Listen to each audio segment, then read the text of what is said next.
Saga Storyfy présente Un frère de trop, écrit par Sébastien Théveny, lu par Baptiste Marier. À Paloma, ma petite sœur, à qui le journalisme fit un temps de l'œil. Elle comprendra. Prologue. La petite Lily saisit son bonhomme Playmobil. C'était son occupation favorite depuis quelque temps, une des seules sur lesquelles elle parvenait à maintenir son attention. Cela ne lui réclamait pas trop d'efforts et semblait la ravir plus que tout. Elle pouvait passer des heures avec ses bonhommes et leurs minuscules accessoires colorés. Elle s'inventait des histoires, blottie dans son monde rien qu'à elle. Le jeu symbolique lui permettait de compenser son retard de langage. « Kiki ? Kiki ?» demandait l'un des personnages en plastique. Assis près d'une table, baisse jaune vif. « Oui, petite Kiki, t'es bon !» répondait invariablement l'autre personnage, dans cette mise en scène infantile. Et Lily souriait. Innocente petite Lily. Première partie. Du vent dans les voiles. Chapitre 1. Rien n'est encore écrit dans le marbre. Méditerranée, 15 juillet 1986. Allongés sur le pont Antec, les trois frères et sœurs profitent des rayons chauds du soleil de la fin d'après-midi. Le voilier du père se balance mollement au gré des vaguelettes qui viennent lécher sa coque de bois clair. Les voiles ont été affalées, hormis la grande voile qui a été bordée. Depuis qu'Édouard a validé son stage à l'école de voile des Glénans, imitant ainsi son aîné, Pierre Hugues, les sorties en mer se font plus fréquentes pendant l'été. La Côte d'Azur étant si fréquentée à cette période de l'année, les deux frères préfèrent s'éloigner des plages bondées de touristes et relâcher à quelques miles des côtes. Pierre Hugues vient de fêter ses 26 ans, devançant son puiné de 2 ans, tandis que Marie-Caroline, leur cadette qui les accompagne aujourd'hui pour la première fois, a juste 21 ans. Voilà plusieurs années qu'elle réclamait de partir avec eux, mais le père s'était jusqu'à présent opposé à les laisser naviguer seuls. Chez les Lacassagne, on ne discute pas l'autorité du père, et la mère n'a guère son mot à dire face à son époux. Charles Lacassagne, self-made man, richissime homme d'affaires, promoteur immobilier dont la fortune s'estime en dizaines de millions, est respecté dans tous les cercles. Que ce soit dans un conseil d'administration ou de famille, une salle des ventes, une soirée caritative, nul n'ose contester ses décisions. D'ailleurs, les dites décisions ont souvent valeur de sages recommandations, et ceux qui les suivent savent qu'ils ont de grandes chances de réaliser de juteuses affaires. C'est donc une grande première que cette sortie en mer. Les deux jeunes hommes ont promis de veiller sur leur petite sœur comme sur la prunelle de leurs yeux. Le père les a accompagnés jusqu'au perron de la villa de Gorbio. « Soyez prudents, les petits !» leur a-t-il lancé de la terrasse. « Un accident est vite arrivé. Surtout, ne prenez pas de risques. Et si le temps se gâte, vous vous cherchez un abri. Je compte sur vous, et principalement sur toi, Pierre Hugues. Tu es l'aîné, c'est à toi qu'il revient de veiller sur ton frère et ta sœur. Allez, bon vent !»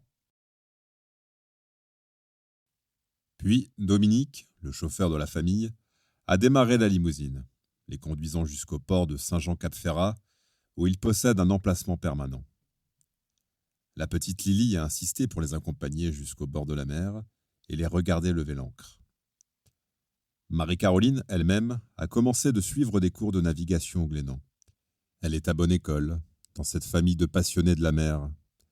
Une fois le bateau sorti du port et de la zone de plaisance, Pierre Hugues lui a laissé la barre quelques minutes, le temps pour lui d'aller enfiler son maillot de bain dans sa cabine. Ils ont mis cap à l'ouest et naviguent en cabotage, laissant la côte à tribord. Une fois passé le cap d'Antibes, ils ont piqué plein sud, pour gagner un peu le large. Passé les îles de l'Airain de plusieurs miles, ils ont affalé les voiles, jeté l'ancre et piqué une tête dans la Grande Bleue. Cette Mare Nostrum qui les a vus grandir. Eux qui sont nés à l'hôpital Princesse Grace de Monaco et dont les premiers pas se sont faits sur une plage, un pont de bateau ou un embarcadère. Après quelques brasses, quelques longueurs de crawl et un rien de chahut, ils sont de retour sur le voilier. « Caro, tu irais nous préparer une orangeade ?» demande Pierre Hugues, caché sous le chapeau de paille qui lui couvre de visage. « Dis donc, vieux, » rétorque la jeune fille, « je ne suis pas votre boniche. En mer, on a dit « pas de capitaine, tous matelots ». Bien vu, Sorette, rigole Édouard. Et j'y pense. C'est plutôt l'heure de l'apéro, non? Doudou, poursuit Pierre-Hugues, à l'adresse d'Édouard, tu as eu là une parole de la plus grande sagesse. Je pique une dernière petite tête pour me rafraîchir, et après ça, on lance les festivités. Le vieux n'est pas là pour nous chaperonner. Joignant le geste à la parole, il se dirige vers tribord, se dresse droit comme un i, les deux bras levés au-dessus de la tête dans un plongeon parfaitement maîtrisé. Il entre dans l'eau et tale avec à peine quelques éclaboussures. Cependant, Marie-Caroline se lève à son tour, lance un demi-sourire à Édouard, puis descend dans le carré pour préparer les boissons. D'en bas, elle demande « Doudou, qu'est-ce que je te sers ?»« Un verre de Bordeaux, please. »« Et pour Pierrot ? Je pense qu'il va vouloir son petit verre de whisky. Tu sais bien que le pur malt, c'est son péché mignon. »« Tout le monde le sait, » bougonne Marie-Caroline. « Le vieux le premier, qui partage avec lui son petit nectar du dimanche midi, à l'heure du digestif. Le papa et son aîné chéri, tous les deux vautrés dans leurs gros fauteuils de cuir, autour du petit guéridon de la bibliothèque, avec leur verre de dégustation au fond lesté. Le patriarche et son successeur. »« Arrête de râler !» tempère Édouard en passant la tête par l'ouverture du carré. « On verra bien quand il devra reprendre les rênes, s'il a les épaules assez larges. Et puis, ce n'est pas encore fait, hein ? Ouais, tout ça parce qu'il est né le premier et que c'est un garçon. Un peu vieux jeu, non ? La loi salique a été abolie depuis des siècles, il me semble. Caro, on a dit qu'on profitait de cette sortie ensemble pour faire la paix, hein ? On arrête de se chamailler. Allez, profite. On est bien là, tous les trois. On n'a pas trop à se plaindre quand même, non ? Un voilier, rien que pour nous. La Côte d'Azur, le soleil, l'Empire du Père qui nous tend les bras. Y a plus malheureux. Je ne dis pas le contraire. Je regrette seulement qu'il n'y en ait que pour lui. Pierre-Hugues par ici, Pierre-Hugues par là. Et venez que je vous présente mon fils, monsieur le préfet. Vous connaissez Pierre-Hugues, monsieur le sénateur ? J'adore quand tu prends ta voix de centaure pour imiter le vieux, s'esclaffe Édouard. On s'y croirait, Sorette. T'as jamais pensé à faire carrière dans le show business ? Ah oui, tiens, je me verrais bien girl dans une revue de Crazy Horse. Je vois déjà la tête de monsieur Charles Lacassagne dont la fille ferait la une des magazines, les seins à l'air et une plume dans le derrière. Tiens, chope les bouteilles, je monte les verres et les glaçons. Et quelques cacahuètes, lance Édouard Dupont. Tandis qu'ils installent l'apéritif, Pierre-Hugues grimpe à l'échelle à la poupe du voilier, ses cheveux d'un noir de jet ramenés en arrière, le corps musculeux et bronzé des oisifs qui ont le temps de prendre soin d'eux et de profiter de la salle de musculation privée de la villa familiale. Jeune, beau, d'un type méditerranéen qu'il tient de sa mère Lucie, et surtout potentiellement fortuné, l'aîné des Lacassagne est promis à un beau mariage. Mais pour le moment, cela ne semble pas l'intéresser beaucoup. Il séduit souvent, conquiert régulièrement, mais ne s'attache jamais, aux grandes dames du père qui le verraient bien épouser une riche héritière afin de doubler le patrimoine. Il organise d'ailleurs souvent des soirées avec tel ou tel industriel, politique ou prince étranger dont la fille cherche à se marier, mais Pierre-Hugues est trop épris de sa liberté pour se laisser déjà passer la bague à l'adulaire. Édouard, quant à lui, a hérité d'un physique moins avantageux. Doté de facultés intellectuelles très acceptables, proportionnelles à une myopie très prononcée, ses lunettes de binoclard s'accordent avec ses cheveux blonds bouclés et un teint clair qu'il tient de son père. Il fréquente depuis 2 ans Julie Schneider, une jeune et jolie fille de famille modeste qu'il a rencontrée à la faculté des sciences économiques de Nice, où ils partagent des cours magistraux.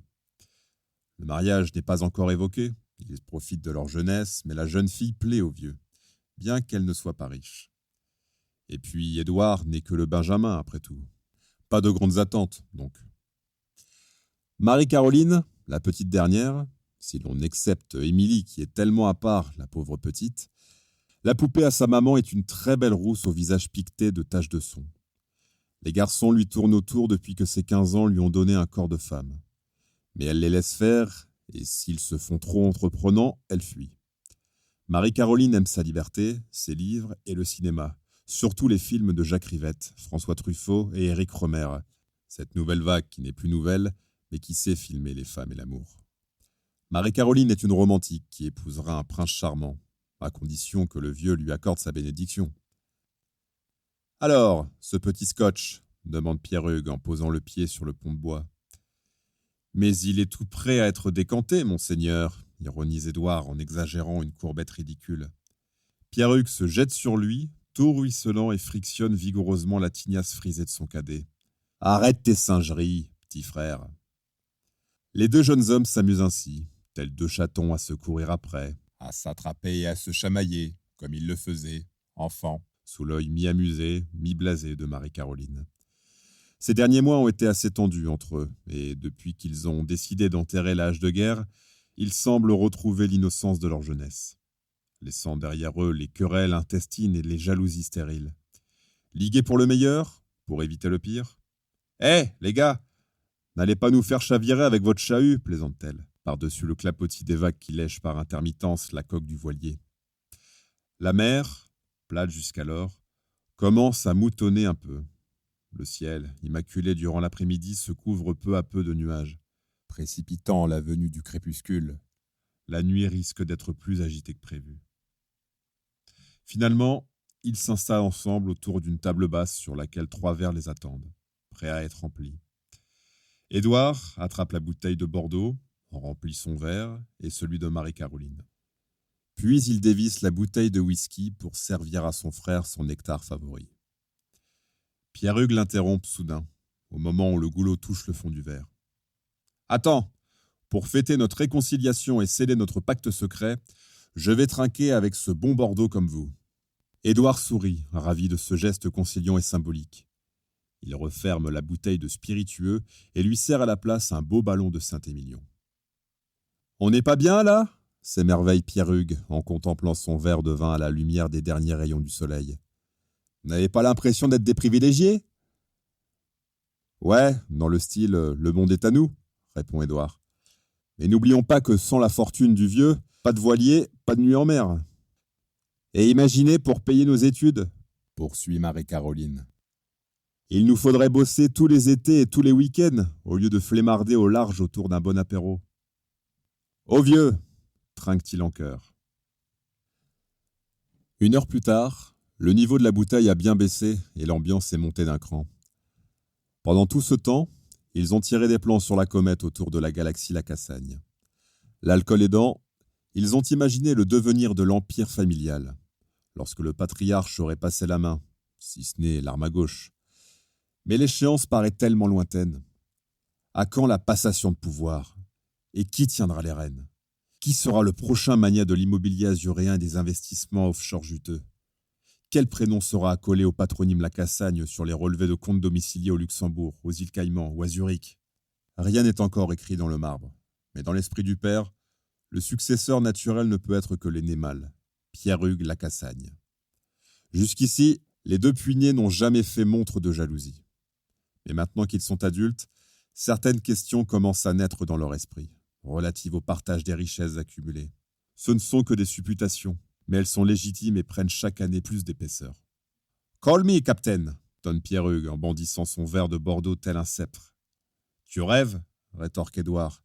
« Pas d'hiérarchie chez nous, tous égaux. »« Tous égaux face à notre égaux !» poursuit Marie-Caroline, du tac au tac. « Bravo, maître Capello !» rigole Pierrugue. « Ta voix est toute tracée. La prochaine animatrice des Jeux de 20h est née. » « Bande d'ignards !» s'insurge la jeune fille après une rasade de son Bordeaux. « À vos yeux, il n'y a que les chiffres qui comptent, pas vrai ?»« Yes, madame !» clame Édouard. « Surtout lorsqu'il y a plein de zéros. »« Avant la virgule !» enchaîne Pierrugue en s'esclaffant. « Bon, c'est pas le tout, » interrompt Marie-Caroline. « On boit, mais il faudrait penser à manger autre chose que des cacahuètes. »« Descends dans la cambuse, femme !» tonne Pierrugue. « Va nous préparer une poularde et que ça saute. » La jeune fille soupire, hausse dédaigneusement les épaules, mais descend tout de même leur chercher de quoi éponger cet alcool. Elle remonte quelques instants plus tard avec, sur un plateau, une belle miche de pain de campagne, quelques boîtes de sardines à l'huile et de maquereaux à la tomate. « C'est ça ton festin ?» s'étonne Édouard. « On ne va pas s'étouffer, dis donc. »« Cher monsieur, » rétorque Marie-Caroline avec emphase, ne vous a-t-on pas enseigné qu'il convenait de petit déjeuner comme un roi, de déjeuner comme un prince et de souper comme un mendiant ? La mendicité est interdite sur ce voilier, s'insurge faussement Pierrugue. Bon, allez, Faisons contre mauvaise fortune bon cœur et régalons-nous de cette modeste mais succulente pitance. Il ouvre une des boîtes de sardines, coupe une large tranche de pain et étale dessus le poisson huileux. C'est un régal, frugal certes, pour les yeux et les papilles des pseudo-navigateurs au long cours. Au-dessus de leur tête, les nuages s'amoncellent et le vent commence à forcir. Le voilier, d'une longueur de 15 mètres, se balance au gré des vagues qui gonflent. Avec leur esprit qui s'embrune, ils ne prêtent plus attention aux conditions météorologiques. Ils devraient pourtant, car dans quelques heures, 2 ou 3 tout au plus, leur embarcation, toute luxueuse soit-elle, sera brinque-ballée de bâbord à tribord. La sagesse voudrait qu'ils hissent les voiles maintenant et qu'ils mettent le cap sur leur port d'attache, mais la sagesse n'est pas la première des vertus, pour qui a déjà eu au moins 6 ou 7 verres d'alcool dans le sang. En dépit du bon sens et à son insu, Marie-Caroline resserre à Pierre-Hugues un nouveau ballon de Saint-Émilion. La deuxième bouteille est déjà presque vide, les yeux du frère aîné commencent à pétiller par leur absence. Il paraît étranger à ce qui l'environne, un air vaseux brouillant son visage. La nuit est tombée déjà et les boîtes de sardines sont aussi vides que les bouteilles. Du pain, il ne reste que quelques miettes qu'emporte le vent et qu'engloutissent les vagues. 1 heure plus tard, les 3 navigateurs, assoupis, sont brusquement réveillés par une bourrasque plus forte que les autres. Le voilier tangue et penche dangereusement à bâbord, tirant sur la chaîne qui retient l'ancre au fond. Les embruns rendent le pont de bois glissant et les appuis hasardeux. Marie-Caroline et Édouard sont les premiers à émerger de leur torpeur, tandis que Pierre-Hugues peine à retrouver ses esprits. 2 bouteilles de Bordeaux après une journée chaude et ensoleillée, ce n'était peut-être pas la meilleure des posologies contre le mal de mer. « Qu'est-ce qu'il se passe ?» bredouille-t-il à l'adresse de son frère et sa sœur. « On s'est laissé surprendre par la météo, frangin, » lui explique Édouard, en se dirigeant vers le mât. « Si on ne bouge pas, ça risque de secouer comme 10 000 diables d'ici peu. »« Caro, descends dans la cabine, assure-toi que rien ne puisse valser là-dessous. »« Reçu, capitaine, » acquiesce-t-elle. « Pierrot, ça va aller ? Tu te sens capable de m'aider à hisser les voiles ? Faut qu'on rejoigne la terre ferme, hein. Tant pis pour le projet de nuit en mer. » Au loin, un éclair zèbre le ciel noir, comme pour ponctuer la fin de leur périple fraternel. « Merde !» grogne Pierre-Hugues en se frottant le visage. « J'ai l'impression d'avoir un casque de plomb et la tête à l'envers. Méchant ce Saint-Émilion. J'aurais mieux fait de rester sur une valeur sûre avec le whisky. Question d'habitude, sans doute. »« Allez, secoue-toi, bordel. Occupe-toi du guindeau pour relever l'ancre pendant que je détache la voile. Ça a ta portée ? Eh oh, tu ne parles pas comme ça. Mais pour qui tu te prends, là ? Je ne suis pas crétin. Je sais naviguer depuis un peu plus longtemps que toi, non ? Ah, voilà le retour de Monsieur Vantard, Monsieur supérieur, rétorque Édouard en avançant brusquement vers son frère. La ferme, Doudou, c'est pas le moment. Mais Doudou est remonté, comme si ses rancœurs refoulées jusqu'alors ressurgissaient. L'alcool semble l'avoir désinhibé, et la panique l'avoir libéré. J'en peux plus de ta supériorité, Pierrot. Ça fait des années que tu tires toute la couverture à toi, crie Édouard en repoussant violemment son aîné. Mais qu'est-ce que tu racontes ? Tu as trop bu, Édouard. Tu es le chouchou de papa. Il n'a Dieu que pour toi. Ne me dis pas que tu ne m'as pas remarqué. Pourtant, s'il savait... Mais qu'est-ce que tu racontes ? Arrête tes délires, ok ? À cet instant, une vague plus grosse que les précédentes passe par-dessus le bastingage et frappe Pierre-Hugues en plein visage. Il tombe à la renverse et se retrouve couché sur le pont détrempé. « Wouah ! Elle était balèze celle-là, grommelle-t-il en se redressant. Caro, ferme bien les écoutilles. » Un claquement sec lui confirme qu'elle a bien reçu la consigne. « Allez, tempère le grand frère à l'adresse d'Édouard. On se calme et on s'occupe de garder ce bateau à flot. Nous réglerons nos comptes plus tard. »« J'y compte bien, » bougonne Édouard en jetant un regard noir à son frère. La vague salée qu'il a encaissée semble avoir redonné un coup de fouet à Pierre-Hugues, et il parvient avec quelques efforts pour tenir d'aplomb à lever l'ancre afin de regagner le port.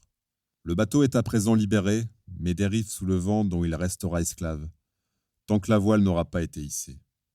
Alors seulement, le pilote pourra reprendre le contrôle de l'embarcation. C'est précisément ce qu'Édouard tente de faire. La corde retenant la voile a été déroulée et celle-ci est rapidement hissée. Le triangle de tissu se forme, mais reste à maîtriser la baume, la barre horizontale qui permet de l'orienter en fonction des vents et du cap souhaité. Soudain, une embardée déstabilise le bateau et la baume échappe malencontreusement à la poigne d'Édouard. Elle décrit alors un arc de cercle à la manière d'une batte de baseball et, dans sa trajectoire courbe, heurte brutalement la poitrine de Pierre-Hugues qui traverse le pont pour prendre les commandes à la barre. La violence du choc le jette de nouveau au sol, lui coupant la respiration. Mais le pont est mouillé et le voilier penche à bâbord.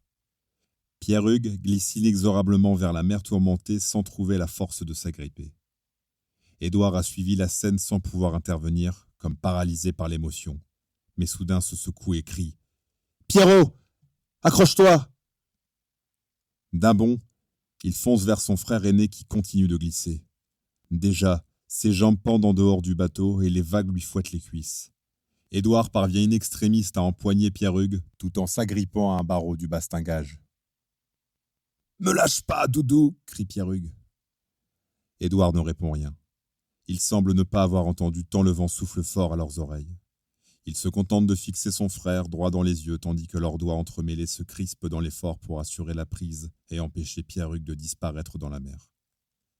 Le bateau dérive, les voiles claquent, le mât se balance. À ces bruits mécaniques s'ajoute le vacarme des éléments. Les vagues se brisent sur la coque, la proue du voilier plonge brusquement dans les creux, et le vent hurle dans la nuit sans étoiles. Édouard, sans espoir, appelle à la rescousse. « Caro, à l'aide !» La cadette, dans la cabine, n'a pas pris conscience du drame qui se joue sur le pont, et l'appel de détresse de son frère ne parvient pas jusqu'à elle, tant elle est occupée à sécuriser tout ce qui pourrait représenter un danger. Plusieurs secondes cruciales s'écoulent avant qu'enfin, par un des hublots, elle aperçoive des ombres qui s'agitent et lui font penser à des jambes qui battent dans le vide. Aussitôt, elle se lance vers le pont. Là-haut, au cœur des éléments en furie, elle distingue les deux hommes. L'un allongé à plat ventre sur le pont glissant, l'autre suspendu dans le vide, seulement retenu par la poigne du premier. Titubante, elle se jette sur la seconde main de Pierre-Hugues. Mais elle ne l'atteindra jamais. Car à l'instant où elle croit y parvenir, les doigts de Pierre-Hugues s'échappent, comme au ralenti, de l'étreinte d'Édouard. Dans un cri étouffé par le vent, Pierre-Hugues Lacassagne, fils aîné de Charles Lacassagne, le magnat de l'immobilier sur la Côte d'Azur, disparaît dans les eaux sombres de la Méditerranée. Comme hébétés, Édouard et Marie-Caroline restent pétrifiés, allongés sur le pont, les bras ballants au-dessus du vide, le regard perdu vers les profondeurs marines qui viennent d'engloutir leur frère. Chapitre 2. En état de choc. Le téléphone retentit en pleine nuit sur la table de chevet. Émergeant d'un sommeil lourd et agité, Charles Lacassagne maugrait d'une voix caverneuse. « Allô ? Monsieur Charles Lacassagne ? C'est bien moi. Que me voulez-vous à par ailleurs ? Gendarmerie nationale, brigade de Théoul-sur-Mer. Que se passe-t-il ? Vous êtes bien le père de Pierre-Hugues Lacassagne ? C'est bien moi, oui. Pourquoi ? Votre fils a été victime d'un accident. Qu'est-ce que vous voulez dire par un accident ? Écoutez, monsieur Lacassagne, je ne peux vous en dire plus par téléphone. Nous avons ici avec nous votre fils Édouard et votre fille Marie-Caroline, tous les deux en état de choc. Il serait préférable que vous veniez à la brigade. Avez-vous un moyen de transport ? Bien sûr, j'arrive tout de suite. Charles Lacassagne bondit du lit et manque trébucher en se prenant les pieds dans les draps. Il s'habille en hâte tandis que Lucie, son épouse qui dort dans la chambre adjacente, apparaît dans l'encadrement de la porte de communication. « Charles, que se passe-t-il » demande-t-elle inquiète. « Je dois aller à Théoul. Pierre-Hugues a eu un accident. » Lucie étouffe un cri en plaquant une main sur son visage. « Mon Dieu, est-ce grave ?» Je ne sais pas encore. Édouard et Marie-Caroline sont déjà sur place, à la gendarmerie, apparemment en état de choc. « Mais que s'est-il passé ? Mon Dieu, pourquoi ne m'écoute-t-on jamais dans cette maison ? Je craignais cette sortie en mer, nos enfants, seuls. » Tais-toi. Ce ne sont plus des enfants. Ils sont tous les trois adultes. Et ce n'est pas le moment de s'apitoyer. Il faut agir. J'y vais. Attends-moi, j'enfile quelque chose. Lucie, il serait préférable que tu restes ici. Pour toi, comme pour Lily, qui va la garder. Je peux faire revenir Brigitte. Je suis certaine qu'elle acceptera. Charles arrête sa femme d'un geste ferme, la saisissant au poignet. Reste là. Les brigades de gendarmerie, la nuit, ne sont pas les lieux que doivent fréquenter les dames comme toi. Je vais gérer. Sachant qu'elle n'aura pas le dernier mot, Lucie abandonne, se dirigeant dans la chambre de la petite Émilie, 6 ans, qu'elle regarde dormir paisiblement, étrangère à l'agitation qui règne alentour. De son côté, Charles réveille son chauffeur qui le conduit, tambour battant, du petit village de Gorbio jusqu'à la gendarmerie de Théoul-sur-Mer. 1 heure plus tard, il parvient dans les locaux austères de la gendarmerie. Un brigadier vient à sa rencontre. « Monsieur Lacassagne, le brigadier-chef Petrucci vous attend. Suivez-moi, je vous prie. » Lorsqu'il pénètre dans le bureau, Charles perçoit immédiatement Marie-Caroline qui se précipite sur lui. « Oh, papa, c'est affreux !» Elle éclate en sanglots sur la poitrine large de son père, caressant tendrement sa chevelure rousse. Charles la berce doucement. « Là, c'est fini, je suis là. » Il jette un regard en direction d'Édouard qui, lui, est resté prostré sur la chaise faisant face au brigadier-chef. « Édouard, tu vas bien ?»« Père, j'ai essayé. Je n'ai rien pu faire. Je suis désolé. »« De quoi parles-tu » À cet instant, Petrucci s'invite au cœur des retrouvailles familiales. « Monsieur Lacassagne, asseyez-vous, je vous prie. Je vais vous expliquer ce que nous savons déjà. Votre fils et votre fille ont atterri ici complètement paniqués. Ils nous ont déclaré que leur frère, Pierre-Hugues, était tombé à la mer et que, malgré plusieurs tentatives pour le repêcher, ils n'ont rien pu faire. Il faut dire que la nuit et la météo exécrable rendaient l'exercice quasiment impossible. Sur les indications d'Édouard, nous avons envoyé des patrouilleurs quadriller la zone supposée de la chute. À cette heure, toujours rien. Je suis désolé, monsieur, mais chaque minute compte et je crains que l'espoir s'amenuise de pouvoir repêcher votre fils vivant. » Charles écoute stoïquement le brigadier-chef. Il ne desserre pas son étreinte autour des frêles épaules de Marie-Caroline qui sanglote. « Jeune homme, interroge Petrucci, pouvez-vous me redire vers quelle heure l'accident s'est produit ?» Édouard émerge de sa torpeur. « Je dirais aux alentours de minuit. L'obscurité était déjà tombée depuis presque 2 heures, je pense. » « Qu'avez-vous fait alors ? Avez-vous plongé ou lancé une bouée de sauvetage ?» Édouard hésite. « Oui, j'ai lancé une bouée, mais à l'aveuglette. Je ne voyais pas à 2 mètres, aucune trace de mon frère. J'ai bien pensé à plonger, mais vous savez, dans ces conditions, j'ai eu la frousse de me noyer moi aussi. »« Je comprends, » opine Petrucci. La voix de la sagesse. La mer est remplie de héros morts. Vous savez, je n'arrivais plus à penser de façon cohérente. Qu'est-ce que je devais faire ? Plonger au secours de mon frère et laisser ma petite sœur toute seule sur un voilier qu'elle sait à peine piloter, en pleine tempête ? Avez-vous envoyé des feux de détresse ? Oui, il me semble. Il vous semble ? Je ne sais plus très bien, monsieur le brigadier-chef. Je suis si bouleversé, je me sens épuisé. Petrucci hoche la tête, pensif. Marie-Caroline intervient. C'est moi qui ai lancé une fusée de détresse. S'agissait-il d'une fusée parachute, de feu à main ou de fumigène ? Une fusée parachute. Bien. Après cela, vous avez enclenché la balise Argos. Votre voilier en est équipé, n'est-ce pas ? Absolument, intervient Charles, qui parvient seulement à retrouver la force de parler. Nous avons été parmi les premiers à nous en munir. Intéressant, soupire Petrucci. Le temps pour nous d'intercepter le signal et d'envoyer les patrouilles de sauvetage en mer, il nous a fallu presque 1 heure. Bien que nous ayons été les plus proches, monsieur Lacassagne, vos enfants avaient-ils l'habitude de sortir seuls en mer à bord de votre voilier ? Ce n'était pas la première fois que mes fils prenaient la mer seuls. Cela fait plusieurs années qu'ils cabotent à 2. En revanche, ils n'avaient encore jamais emmené leur sœur. Tout en parlant, il continue à dorloter Marie-Caroline. Elle se faisait une telle joie de les accompagner. N'est-ce pas, ma chérie ? Oh, oui, papa. La sortie avait pourtant si bien commencé. On riait, il faisait beau, ils m'ont même laissé tenir la barre quelques minutes. Ma fille est déjà très douée, s'enorgueillit Charles. Le gendarme griffonne, quelques notes, tandis qu'Édouard reprend. Et puis, le temps s'est gâté, tout est devenu incontrôlable. C'est le moment que choisit Petrucci pour lancer. Et puis, vos réflexes étaient devenus moins bons. Que voulez-vous dire, monsieur l'agent ? S'étonne Charles. Ce n'est pas moi qui le dis. Ce sont les tests d'alcoolémie que j'ai reçus il y a quelques instants. Jeunes gens, il y avait de l'alcool à bord, n'est-ce pas ? Marie-Caroline et Édouard se consultent, le regard paniqué, comme pour jauger ce que l'autre va dire ou taire. Quelques bouteilles, reconnaît le jeune homme piteux. Suffisamment pour vous brouiller l'esprit et amoindrir votre vigilance. Quel taux ? veut savoir le père. Je leur avais bien interdit d'emporter de l'alcool fort. Pas suffisant pour être condamnable, semble regretter Petrucci. Que va-t-il se passer à présent ? demande Charles. Petrucci s'extirpe de son fauteuil et rejoint les Lacassagne de l'autre côté de son bureau. Le mieux serait d'aller vous reposer, tous les trois.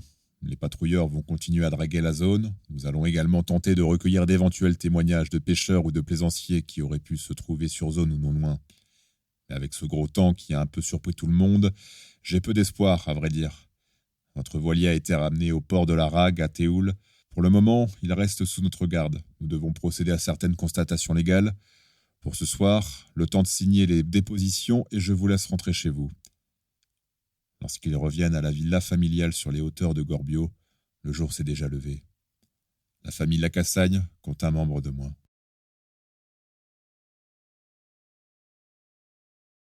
Chapitre 3. Un pied devant l'autre. Les jours passent, moroses et douloureux pour les Lacassagne, qui se confinent dans leur villa de l'arrière-pays niçois, comme pour fuir l'attraction fatale des eaux troubles de la Méditerranée, cette traîtresse qui leur a volé Pierre-Hugues. Édouard et Marie-Caroline errent, l'œil sec et triste, dans les pièces silencieuses de la grande maison en pierre de taille. Ils doivent se rendre une ou deux fois à la gendarmerie pour suivre la procédure, mais, dans l'ensemble, ils traînent leur peine et leur culpabilité. Charles reste digne malgré le chagrin et continue d'assumer ses obligations professionnelles, se rendant au siège de sa holding, au cœur du Vieux-Nice. Business is business, comme il l'entend souvent dire par ses homologues américains.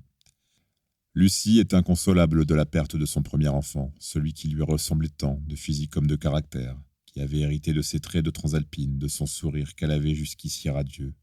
Elle traîne ses yeux rougis de larmes et ses paupières lourdes de sommeil manqué, du matin au soir, espérant une bonne nouvelle qui n'arrive jamais. Enfin, la petite Lily, la pauvresse, que comprend-elle à tout cela? Du haut de ses 6 ans, avec son air perdu. Aux jours succèdent les semaines, aux espoirs succède le désespoir, aux doutes succède la certitude que tout est fini. 5 semaines sont passées, aucun témoignage valable n'est venu leur redonner de l'espérance, aucun corps n'a été vomi par la mer gloutonne. Aussi décide-t-on d'organiser une cérémonie à destination des disparus en mer. Les Lacassagne, en fervents catholiques, très fidèles aux offices dominicaux, souhaitent rendre un dernier hommage à celui qui était des leurs et qui ne le sera désormais plus qu'en pensée et dans leurs souvenirs. Ils croient à une forme d'au-delà d'où Pierre-Hugues voit probablement leur douleur et leur manque. Par cette cérémonie spécifique, ils espèrent communier avec son esprit puisque son corps n'est plus. Monseigneur Poirier, l'évêque de Nice, est un ami de la famille. Aussi accepte-t-il de célébrer la messe. Habituellement, ce genre de manifestation rend hommage à l'ensemble ou à un groupe de marins, militaires, civils ou sportifs, disparus en mer dans l'exercice de leur métier, de leur fonction ou de leur passion. Mais l'entre-gens et la générosité des Lacassagne envers l'Église leur permettent d'en faire une célébration privée. La famille Lacassagne au grand complet, à savoir Charles et Lucie, ainsi que leurs enfants, Édouard, Marie-Caroline et même la petite Émilie, prend place à bord de l'Aviso Chéron de la Marine nationale qui quitte le port de Toulon. Le premier adjoint au maire de Nice les accompagne, de même qu'un porte-drapeau, un trompette et un jeune tambour, plus une cohorte de personnes influentes de la région, dont la plupart se disent amis du millionnaire. On y rencontre des politiciens, des industriels, quelques célébrités du showbiz. En tout, presque une 50aine de personnes naviguent en direction de la zone où Pierre-Hugues Lacassagne a été englouti. Lorsque le bâtiment stoppe ses machines, le groupe se masse à la proue où le porte-drapeau érige sa hampe. Le tambour roule, la trompette sonne, jouant l'hymne aux morts. Les uns scrutent l'horizon quand d'autres tentent de sonder les profondeurs sous-marines de leurs regards éteints. Puis vient le silence, tandis que Monseigneur Poirier avance d'un pas, missel en main, afin de prononcer une prière. La mer étale clapote doucement contre la coque métallique de l'Aviso, seul bruit perceptible en dehors de quelques sanglots et raclements de gorge. Sa prière s'adresse autant à Pierre-Hugues qu'au reste de la famille, mais aussi à l'ensemble de ceux qui ont péri en mer. Il use des mots prudence, danger, destin, fatalité, souvenir et recueillement. Puis il bénit une gerbe que 2 diacres jettent par-dessus bord. La couronne fleurie flotte. D'ici à quelques jours, elle ira rejoindre son destinataire dans les profondeurs sombres de la mer. C'est un déchirement pour Lucie de quitter le lieu où s'est noyé son fils aîné. Elle comprend soudain que jamais elle ne pourra revoir son petit Pierre-Hugues, que son corps ne lui sera jamais rendu afin qu'elle puisse le pleurer. Elle doit admettre que, souvent, les disparus en mer restent à jamais perdus pour leur famille, échoués sur une côte lointaine et isolée, retenus au fond par des roches acérées ou dévorés par la faune sous-marine. Quelle horrible vision pour une mère! Marie-Caroline, sentant son trouble, s'accroche à son bras pour l'aider à descendre du navire. Émilie, la brave petite qui a suivi la cérémonie comme un fantôme égaré, donne la main à Charles, son père, son protecteur. Édouard marche derrière, les mains croisées dans le dos, la mine tendue, comme s'il avait oublié que pour marcher, il suffisait de mettre un pied devant l'autre, puis de recommencer. Les Playmobil jonchaient le bord de la baignoire. À chaque occasion, on lui offrait de nouveaux personnages, de nouveaux décors, de nouveaux véhicules. On avait remarqué que c'était avec eux qu'elle s'exprimait le plus clairement. Lily avait réclamé un bateau, et c'est avec cette miniature qu'elle jouait en cette fin d'après-midi dans son bain. Sur le petit bateau rouge et blanc, elle avait disposé 3 figurines, 2 garçons et une fille aux cheveux jaunes. Le navire de plastique tanguait dans les remous du bain qu'elle entretenait en gigotant vigoureusement les jambes. « Plouf, tombé PU !» Le petit Playmobil aux cheveux noirs bascula par-dessus le bastingage et coula à pic, au fond du bain, disparaissant sous le tapis de mousse savonneuse. Chapitre 4. Une exposition prolongée dans l'eau. À l'automne 1986, un promeneur parcourant la côte rocheuse des Calanques de Cassis à la recherche de délicieux oursins à se mettre sous la dent fait une macabre découverte. Les gardes-côtes sont alertés et récupèrent au fond d'une petite crique, quasiment inaccessible par la terre, un corps en état de décomposition très avancé. Ils diffusent l'information à l'ensemble des forces de police et de gendarmerie de Provence-Alpes-Côte d'Azur et du Languedoc-Roussillon. Quand le brigadier-chef Petrucci prend connaissance de la note, il se rend au plus vite à l'Institut médico-légal de Marseille où le cadavre a été déposé. Quelque chose lui dit qu'il tient peut-être là une piste à suivre parmi ces dossiers en souffrance. Il fonctionne beaucoup au flair, à l'instinct. Ce n'est pas tous les jours qu'un corps est recraché par la mer, et il est tout à fait possible que ce corps ait pu voyager des îles de l'Airain jusqu'à Cassis, en l'espace de 3 mois. Aussi, le nom des Lacassagne s'allume-t-il dans sa tête. Illico, il s'engouffre dans sa voiture de service, une Renault 11 bleue, et fonce en direction des Bouches-du-Rhône pour prendre connaissance du Maccabée. Le médecin légiste l'accueille avec une décontraction toute professionnelle. Ce n'est pas la première fois que Petrucci se rend dans une morgue. Cela ne l'effraie pas. Pourtant, cette fois-ci, le spectacle sera particulièrement pénible. Aussi apprécie-t-il que le docteur Elbrami le mette spontanément en garde. « Je vous préviens simplement, chef, c'est assez dégueulasse. » « Merci de l'attention, docteur. J'ai déjà vu quelques cadavres sur une table de dissection. Avez-vous déjà eu affaire à des noyés ?» Petrucci reconnaît que non. Il s'approche de la table sur laquelle on devine un corps enfermé dans une housse blanche estampillée Assistance publique hôpitaux de Marseille. Elbrami prévient. « Mettez tout de même ce masque. Les noyés dégagent une odeur qui n'est pas propice à la rêverie. Les gaz. » Le gendarme s'exécute docilement. Quand le légiste dézippe la housse, Petrucci a, bien malgré lui, un mouvement de recul et plisse le nez de dégoût. « Le corps est tel qu'il a été trouvé, » précise Elbrami. « C'est normal, cette couleur de peau ?»« Oui, dans notre jargon, on appelle ça tête de nègre, mais c'est moins ragoûtant que la pâtisserie du même nom, plaisante le médecin. La face du cadavre est en effet noirâtre, bouffie, tuméfiée, et son crâne est presque chauve. La tonsure que vous remarquez là est typique du noyé de sexe masculin, explique Elbrami. Dans la première phase d'une noyade, le corps coule et s'échoue au fond de l'eau. Là, l'homme se retrouve en position ventrale, fortement fléchie, les fesses en l'air, ce qui explique ici les lésions de frottement que vous pouvez observer sur les genoux, le dos des mains, les orteils et le haut du crâne. Intéressant, remarque le brigadier en constatant effectivement ce type de lésion sur le corps étendu devant lui. Et les femmes ? Elbrami semble ravi de constater que le sujet intéresse le gendarme. Tout l'inverse. Elles se retrouvent en décubitus dorsal. Pardon ? Je veux dire sur le dos. Pardonnez mon langage parfois trop technique. Les lésions se retrouvent alors au talon, au coude, sur l'arrière du crâne et sur les fesses. Ce qui nous confirme, s'il en était besoin, que c'est bien un homme que nous avons sous les yeux. En effet, pas de doute, c'est bien un homme, bien que fort méconnaissable. Que pouvez-vous m'apprendre d'autre, docteur ? Je vais vous faire une confidence. Dès que j'ai reçu l'information de la découverte de ce corps, j'ai songé à l'une de mes affaires. Le fils aîné des Lacassagne, disparu accidentellement en mer cet été au large des îles de l'Airain. Ah oui, j'ai entendu parler de ça. Ça a fait du bruit. C'est bien le fils de ce millionnaire niçois, le promoteur. Oui. Pensez-vous possible que ce corps soit celui de son fils ? Techniquement, je dirais que ce n'est pas impossible. Si l'on considère le nombre de semaines écoulées depuis l'accident, ajoutés à d'autres paramètres tels que la distance, les courants sous-marins, les tempêtes éventuelles qui peuvent accélérer le déplacement du noyé. Alors oui, c'est possible. En tout cas, d'un point de vue médico-légal, l'état du corps présente tous les signes d'une exposition prolongée dans l'eau. 3 mois, par exemple. Vous pouvez dater le moment de la mort? Pas de façon précise, non. Ce que je peux affirmer, en revanche, c'est que ce n'est pas un noyé d'une semaine. Qu'est-ce qui vous fait dire ça? Je m'explique. Dans l'eau, le cadavre est soumis à 2 principaux types de déplacements, horizontaux et verticaux, que l'on peut décomposer en 3 étapes. La première, il coule progressivement jusqu'au fond, car la densité du corps mort dont les poumons se trouvent vide d'air est légèrement supérieure à celle de l'eau. Dans le même temps, il peut aussi dériver horizontalement sous la force des marées, des courants, de la navigation. Je vous suis. Ensuite, deuxième étape. Il s'immobilise quelque temps au fond avant de remonter progressivement à la surface. C'est la 3e étape. Exactement. C'est le moment où débute la dénaturation du cadavre sous l'influence des bactéries.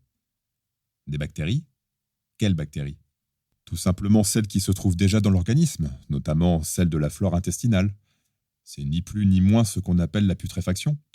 Celle-ci provoque alors la formation de gaz et donne au corps une densité spécifique qui le fait flotter et remonter lentement à la surface.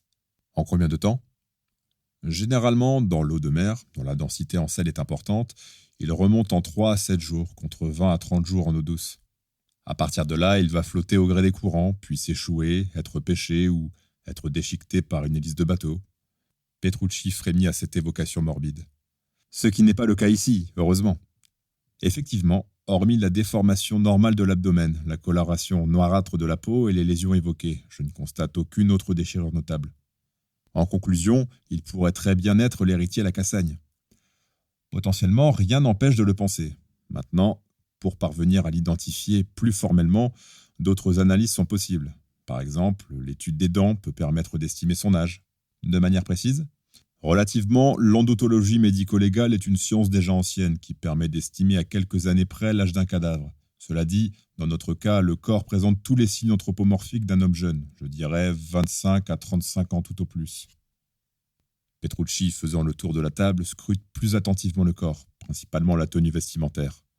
Les vêtements semblent avoir bien résisté. L'homme est tombé à l'eau, vêtu d'un short et d'un polo dont la marque se retrouve à hauteur de la poitrine, un petit crocodile bien connu.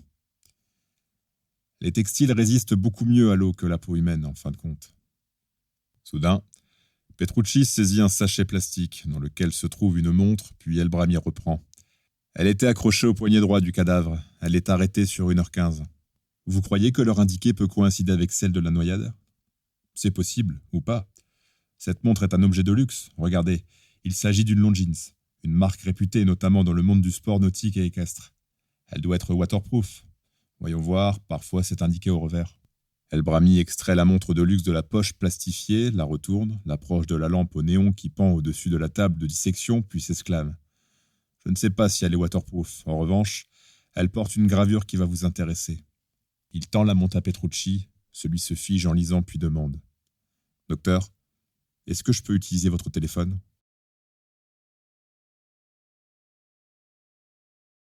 Chapitre 5.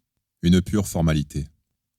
Je suis navré de devoir vous infliger cela, monsieur Lacassagne, dit Petrucci avec déférence en accueillant l'homme d'affaires à l'entrée de l'Institut médico-légal de Marseille. Vous avez bien fait de m'appeler, répond Charles avec un air épuisé. D'une certaine façon, je suis soulagé que tout ceci prenne fin. Ces derniers mois ont été tellement éprouvants. J'en suis persuadé, D'ailleurs, j'ai préféré venir seul, poursuit le millionnaire. Si, comme vous le dites, le spectacle est effrayant, je préfère épargner cela à mes enfants et à mon épouse. Le témoignage d'un membre de la famille suffit pour une reconnaissance de corps, d'autant que, vous le constaterez par vous-même, il s'agit d'une pure formalité. Ils pénètrent dans la chambre climatisée et rejoignent le docteur Elbrami auprès de la table de dissection. Une fois les salutations et les condoléances échangées, le gendarme demande « Docteur, si vous voulez bien écarter le drap afin que M. Lacassagne puisse reconnaître le corps ?» Le légiste s'exécute et Charles se crispe. La scène est épouvantable, à la limite du supportable. « C'est difficile à dire, » soupire l'homme d'affaires. « Le visage est si déformé, on reconnaît à peine les traits. En revanche, la taille et la corpulence peuvent correspondre à celles de mon fils. » Reconnaissez-vous les vêtements? Il me semble en effet l'avoir déjà vu porter ce short et ce polo. Il aimait bien la marque Lacoste. Petrucci prend des notes.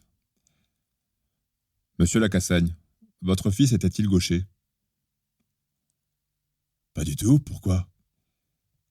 Eh bien, comme je vous le disais par téléphone, et c'est pourquoi j'ai estimé nécessaire de vous faire venir, nous avons également trouvé une montre accrochée à son poignet droit, ce qui me fait dire qu'il était gaucher. C'est curieux que vous remarquiez cela, monsieur l'agent.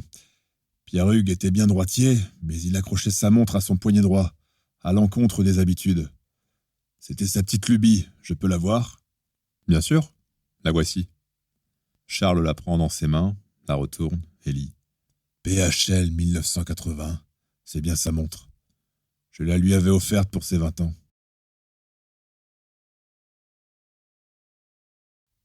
Chapitre 6. Mourir fâché, c'est mourir 2 fois.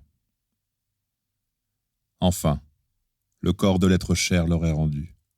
Le deuil peut maintenant se faire. On transporte la dépouille de Pierre-Hugues Lacassagne jusqu'au cimetière du petit village de Gorbio, dans lequel reposent déjà les aïeux de la branche paternelle.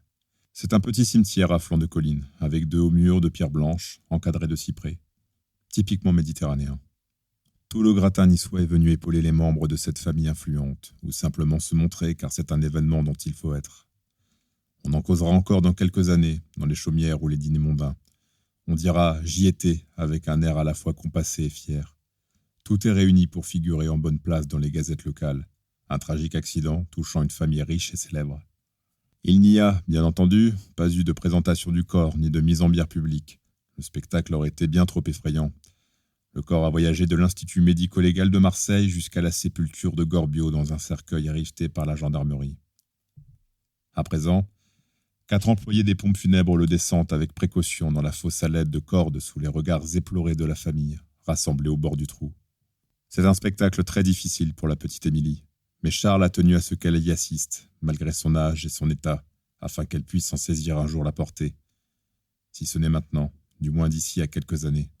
Qu'elle puisse comprendre que son frère, le plus grand, celui qu'elle chérissait le plus, ne sera plus jamais là pour jouer avec elle. De grosses larmes plein ses yeux bridés de la morve-au-nez, elle renifle bruyamment, donnant la main à Brigitte, la nurse, qui tient de l'autre main son fils, Simon, du même âge qu'Émilie. À sa gauche se tient sa mère, Lucie, effondrée de douleur. Elle perd là le premier de ses fils. Sa peine lui vient tout autant de cette disparition que du souvenir déchirant des dernières semaines partagées. Ces semaines qu'à présent elle souhaiterait pouvoir changer. Ah, combien elle regrette de s'être ainsi brouillée avec Pierre-Hugues, de ne pas avoir essayé de le comprendre. On ne devrait jamais se quitter fâché. Mais la mort ne prend pas rendez-vous. Elle nous frappe à tout moment, nous vole un être cher, sans se soucier de savoir si nous avons eu le temps et le courage d'enterrer l'âge de guerre. Mourir fâché, c'est mourir 2 fois. Lucie vacille sous le poids du remords et du chagrin. Charles sent le trouble de son épouse et la serre contre lui, enroulant son bras protecteur autour de ses frêles épaules. Ce petit bout de femme qui semble 2 fois plus petite que lui, qu'il appelle avec humour ma moitié de ma moitié, ou mon quart. Enfin, cela fait bien longtemps qu'il ne lui a pas donné ce surnom, à vrai dire. Depuis qu'ils ont décidé de faire chambre à part, ce n'est pas par manque d'amour qu'ils ne dorment plus ensemble, plutôt par commodité. Et puis, ainsi, Lucie se trouve tout près de Lily, dont le sommeil est souvent agité. Charles s'évade un instant du moment présent, cherchant à se souvenir de la dernière fois qu'il l'a appelé mon quart. De fil en aiguille, remontant la grande échelle du temps, il se surprend à repenser à la jeunesse de leur histoire d'amour. Ironie du sort, ils s'étaient rencontrés à quelques dizaines de mètres de ce cimetière blanc de Gorbio, sur la place du village. Il se souvient parfaitement de la date. C'était en mai 1958. Le grand Charles, le général, venait d'être rappelé à la barre de la France. Gorbio, le 28 mai 1958.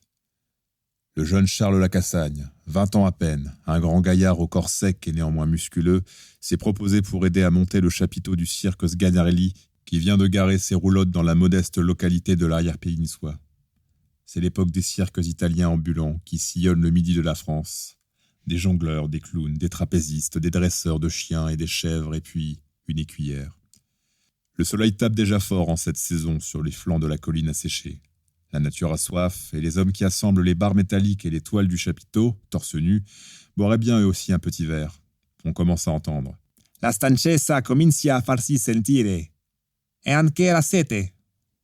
Charles ne compte pas sa peine et transpire à grosses gouttes, la sueur luisant dans son dos sur ses muscles bondés. « Vous devriez vous désaltérer », susurre une petite voix chantante derrière lui, « et mettre un chapeau, sans quoi vous attraperez une insolation. » Il lâche la barre qu'il s'apprêtait à assembler, se retourne et tombe nez à nez avec une petite brune d'à peine 1,50 m, toute svelte, un brin de femme qui ne doit pas même avoir 18 ans. « Merci », dit-il avec un large sourire. Il boit, à la gourde qu'elle lui tend, une longue gorgée d'eau bien fraîche, s'essuie les lèvres avec son avant-bras et dit « C'est très gentil à vous. » La jeune fille lui renvoie son sourire et demande « Comment vous appelez-vous? Vous êtes d'ici ?»« Charles. Je suis du village, oui. C'est le berceau de mes aïeux. Et vous? »« Moi? Non, je ne suis pas d'ici, » plaisante-t-elle. Un petit rire timide émane de sa gorge tandis qu'elle reprend. « Je m'appelle Lucie. Lucia en vérité. Je suis née en Italie. » « C'est joli comme prénom. »« Merci. Ça veut dire lumière. C'est pour cela que votre regard est si lumineux. » Lucie détourne, confuse, ses yeux noirs. « Oh, vous me gênez, dit-elle. Allez, je vous laisse travailler.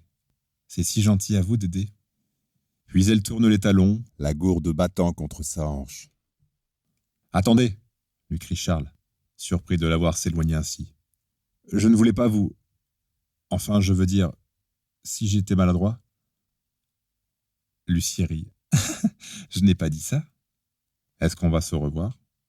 Peut-être. Quand? Très bientôt. » Quelques heures plus tard, Charles est assis au dernier rang des gradins qu'il a aidé à monter dans l'après-midi. Le cirque est un spectacle populaire en 1958 et toutes les places ont été vendues. Elles ont été offertes à ceux qui ont donné un coup de main. Charles n'aurait raté pour rien au monde ce divertissement, malgré son père qui trouve cela trop populaire, justement. Le spectacle a déjà débuté depuis un bon moment. Les enfants ont ri aux pitreries des clowns, admiraient le ballet des petites chèvres savantes et tremblaient aux acrobaties aériennes du trapéziste qui voltigeait sans filet. Tout à coup, Charles se fige, tandis que roule la musique, un superbe cheval bai entre en piste, portant sur son dos, debout, les bras en croix, un tout petit bout de femme d'1,50 m aux yeux sombres et au sourire éclatant. Il ne la quittera pas des yeux durant tout le numéro, le cœur battant à chacune de ses acrobaties. Lorsqu'au dernier tour de piste, l'écuyère lui adresse un petit signe discret de la main, il se dit que ce doit être le fruit de son imagination. Pourtant, le lendemain, il l'invitait à prendre une orangeade sur la terrasse du café du village, son Charles en resserrant son étreinte autour des épaules d'une Lucie éplorée et tremblante, au bord de la tombe où l'on descend le corps de leur fils aîné. C'était le début d'une longue et belle histoire d'amour. C'était il y a 28 ans, c'était le printemps. Il faisait beau et déjà chaud, on transpirait d'aise. À présent, c'est l'automne, le vent souffle, on frissonne. 900 mètres et près de 3 décennies séparent ces deux moments de vie. Mais un abîme s'est ouvert et ne se refermera pas avant bien longtemps. Le cercueil heurte le fond de la sépulture, on déroule toute la liturgie, procède aux condoléances, puis chacun s'en va cultiver son petit lopin de vie, ainsi que les Lacassagne dans leur grande maison familiale, dans laquelle une certaine voix ne résonnera jamais plus. Lily jouait avec Simon dans le fond du jardin, sous le regard bienveillant de Brigitte, assise sur une chaise sur la terrasse de la villa de Gorbio. La petite fille avait voulu sortir quelques-uns de ses Playmobil et les promener. Elle en avait choisi 7, des grands comme des plus petits, des filles et des garçons. Elle avait aussi emporté une grosse boîte d'allumettes, qu'elle avait vidée des bracelets et bagues qu'elle y entreposait jusqu'alors.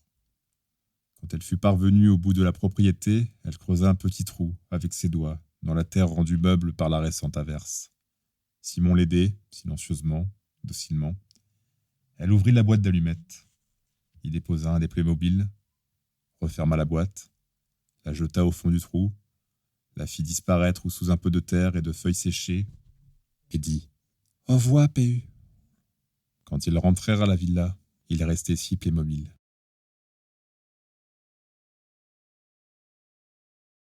Chapitre 7.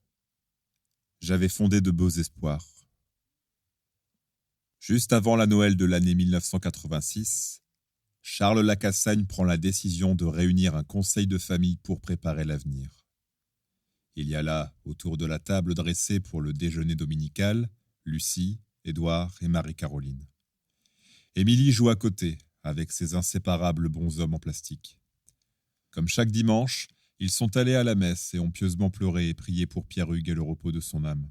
Lucie semble la plus affectée. Elle ne parvient pas à faire son deuil. Il n'est pas dans la logique des choses que l'enfant parte avant le parent. Charles, lui, s'est replongé dans les affaires avec encore plus d'énergie qu'auparavant. Cela lui permet d'oublier, lui occupe l'esprit utilement, dit-il. Édouard, qui est en dernière année de doctorat d'économie, travaille déjà à temps partiel dans l'entreprise familiale. Aussi se laisse-t-il guider par son père et oublie-t-il quelque peu la douleur. C'est un jeune homme très studieux et déjà un employé assidu et efficace. Marie-Caroline, elle aussi, a déjà un petit pied dans l'entreprise, disons un orteil, puisqu'elle suit de temps à autre son père dans ses rendez-vous avec des clients ou des fournisseurs, tout en poursuivant des études en sciences du langage. Après le bénédicité, Charles prend la parole. Mes enfants, Lucie, j'aimerais que nous évoquions ensemble l'avenir de notre foyer et de nos affaires. J'ai beaucoup réfléchi au drame qui nous a touchés cet été et à ses conséquences et implications possibles. Ce n'est pas un secret pour vous, j'avais fondé de beaux espoirs sur mes 3 enfants relativement à ma succession. Charles, crois-tu que ce soit vraiment le moment ? Intervient Lucie. Oui, ma chérie, je le pense. À quoi cela servirait-il de se lamenter à chaque jour que Dieu fait ? La tristesse est compréhensible, mais ne doit pas nous empêcher d'avancer. Au contraire, nous avons le devoir de nous relever et d'envisager la suite. Je disais donc que j'avais fondé de grands espoirs sur mes 3 enfants. Malheureusement, le Seigneur a rappelé auprès de lui notre bon Pierre-Hugues. Puis le temps passe, de quoi demain sera-t-il fait ? Vous le savez, je caressais l'espoir qu'il puisse rapidement reprendre les rênes de la holding, secondé par vous 2, mes enfants. La holding, toujours ce mot-là à la bouche, persifle Lucie en reniflant. Notre famille n'est-elle donc que cela pour toi ? Une holding ? Lucie ! Tonne Charles. Émilie se retourne, brusquement surprise par le ton de son père, qui élève rarement la voix. Celui-ci se radoucit d'ailleurs immédiatement. S'il te plaît, laisse-moi terminer.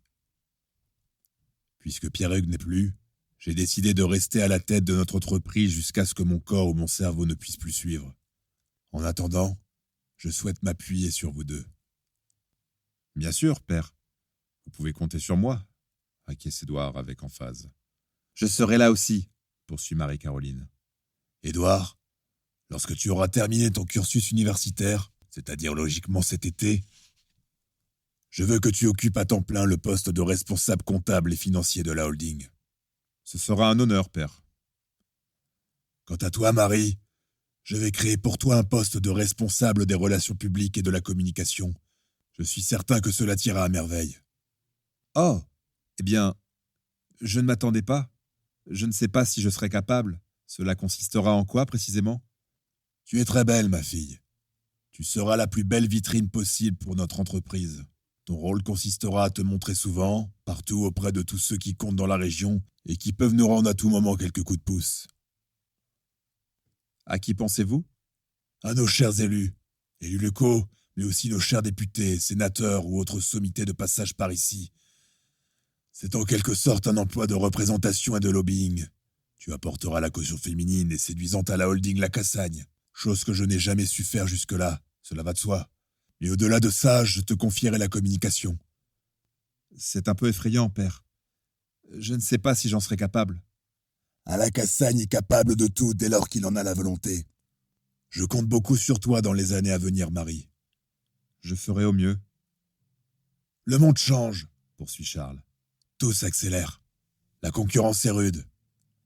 Mais il reste tellement d'argent à gagner ici sur la Côte d'Azur, et je ne voudrais pas être à la traîne. Au contraire, nous devons rester sur le devant de la scène, à tout prix, quoi qu'il nous en coûte. Les nouvelles technologies vont, d'ici à 20 ans, révolutionner notre manière de travailler. Je sens que d'ici peu, tout ne sera plus que communication, relationnel, réseau. Il faudra toujours maîtriser le savoir-faire, mais aussi, et surtout, le faire savoir. Les cartes du business vont être distribuées, de même que les cartes de la holding. Lucie quitte brusquement la table. Vous me dégoûtez. À croire que nous ne sommes que des pions sur un échiquier. Le roi et ses cavaliers. Viens, Lily. Nous allons jouer au Playmobil dans ta chambre, tu veux ? Oui, maman. Elles disparaissent main dans la main.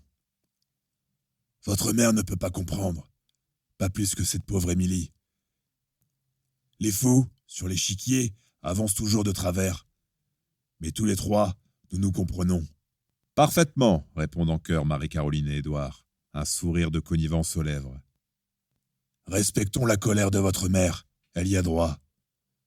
Nous n'affrontons pas tous la mort avec les mêmes armes. Maintenant, prions, pour un avenir meilleur.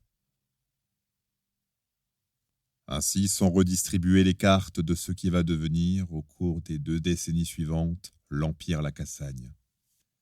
Les années 80 et 90 vont être florissantes, amenant leur lot de richesses à la famille et surtout à la holding.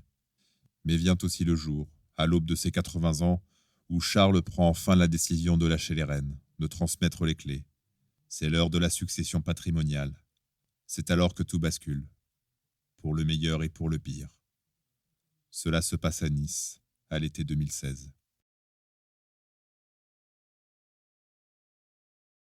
Deuxième partie. Vent contraire. Chapitre 8. Le souffle de la grande faucheuse. Nice, été 2016. Lorsque j'ai débarqué sur la Côte d'Azur, en ce début de l'été 2016, j'étais loin de m'imaginer à quel point ma carrière et ma vie personnelle allaient s'en trouver bouleversées. Je n'étais alors qu'un modeste journaliste employé par le magazine New Business in France, pour lequel je commettais quelques piges, assez peu passionnantes, sur la vie et la réussite des grands patrons d'industrie et des plus importants hommes d'affaires français. C'était un emploi pas si mal payé, mais pour arrondir les fins de mois, je louais parfois ma plume à de riches fats imbus de leur succès et désireux d'en témoigner auprès du grand public par le truchement d'une biographie éditée. J'avais ainsi co-signé 3 ou 4 autobiographies dont les ventes étaient restées plutôt confidentielles et qui avaient satisfait l'ego des businessmen qui me les avaient commandées. Ma petite réputation avait traversé l'Hexagone et était parvenue jusqu'aux vieilles oreilles de Charles Lacassagne qui, à l'aube de ses 80 ans, sentant probablement sur sa nuque le souffle de la grande faucheuse, avait pris la décision de publier ses mémoires. En bon self-made man français, parti de presque rien et parvenu à la tête de ce qui était mondialement connu comme l'Empire Lacassagne, il voulait laisser une trace de sa réussite, exposer au monde entier pour la postérité sa maestria financière alliée à son grand humanisme avant de passer l'arme à gauche. « Jérôme, c'est une occasion en or pour toi et pour notre magazine », s'était enthousiasmé Gérard Laclos, notre rédacteur en chef. « Tu ne peux pas refuser cette invitation de l'une des plus grosses fortunes européennes. En plus de la rédaction de son autobiographie, je te commande un cahier central pour le numéro de septembre. » C'est-à-dire, je ne sais pas, tu sais, moi la Côte d'Azur en été. Mais tu rigoles ou quoi ? Un richissime financier t'offre un pont d'or pour aller l'écouter, retranscrire et embellir ses dires dans un bouquin que tu es sûr de publier, et toi tu hésites ? Et puis, sortir un peu de Paris te ferait le plus grand bien. Gérard n'avait pas tout à fait tort. Je traversais à cette époque une période un peu creuse, pleine de doutes et de désillusions. Après 2 ans d'une idylle un peu bancale avec une certaine Cynthia, je sentais que notre histoire touchait à sa fin. Cela me soulageait tout en me déprimant. Cynthia pouvait être adorable quand elle n'était pas possessive et d'une jalousie féroce. Épuisante relation que la nôtre, à laquelle la distance, le temps d'un été en PACA, pourrait mettre un terme sans trop de douleur. Depuis quelques semaines, Gérard, à qui je m'étais ouvert de mes crises sentimentales, me poussait à m'éloigner de la capitale et de la tigresse. « Voilà, avait-il conclu ce jour-là. L'affaire est dans le sac. Tu pars la semaine prochaine pour Nice. Je prends en charge les frais de déplacement. Quant à ton hébergement sur place, je crois que le bon monsieur Lacassagne a tout prévu. » Oui, il m'a réservé une chambre au Negresco, peut-être avec un balcon donnant sur la promenade des Anglais. J'avoue qu'il y a pire comme condition de travail. J'avais donc accepté la proposition de Charles Lacassagne. Le TGV Paris-Nice filait maintenant à sa vitesse de croisière.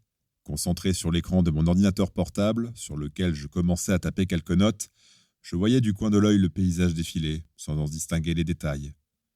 Ce n'était que succession d'ombres, de lumières douces et de flashs. Je ne m'en doutais pas encore, mais cela augurait des semaines à venir. Si j'avais su dans quel panier de crabes je m'apprêtais à me jeter, je serais peut-être descendu à la gare d'Avignon pour rebrousser chemin, rejoindre le confort rassurant de mon appartement parisien, mes petites piges à New Business in France et les tendres griffes de Cynthia. Ou pas. La veille, je m'étais rendu chez elle avec la ferme intention de rompre proprement. sans faire de vagues, sans scandale, sans cris. « Comment tu peux me faire ça ?» avait-elle hurlé en tournoyant autour du canapé en cuir. « Je ne comprends pas. Qu'est-ce que tu me reproches ?»« Calme-toi, avais-je tempéré. « Tu le sais bien, on en a déjà parlé maintes et maintes fois. Tu m'étouffes avec ta possessivité.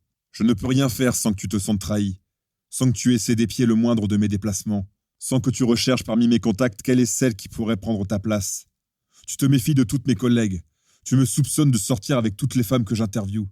C'est intenable, je te jure. » « Tu délires, Jérôme. Je n'ai jamais espionné ton mobile professionnel. Si c'est ça qui t'inquiète, confessa-t-elle. En effet, pas celui-là. Et pour cause, j'ai mis un mot de passe. En revanche, mon mobile perso, ma boîte... Nous espérons que vous avez apprécié cet aperçu. Pour continuer à écouter ce livre audio sur Google Play Livres, utilisez le lien dans la description de la vidéo.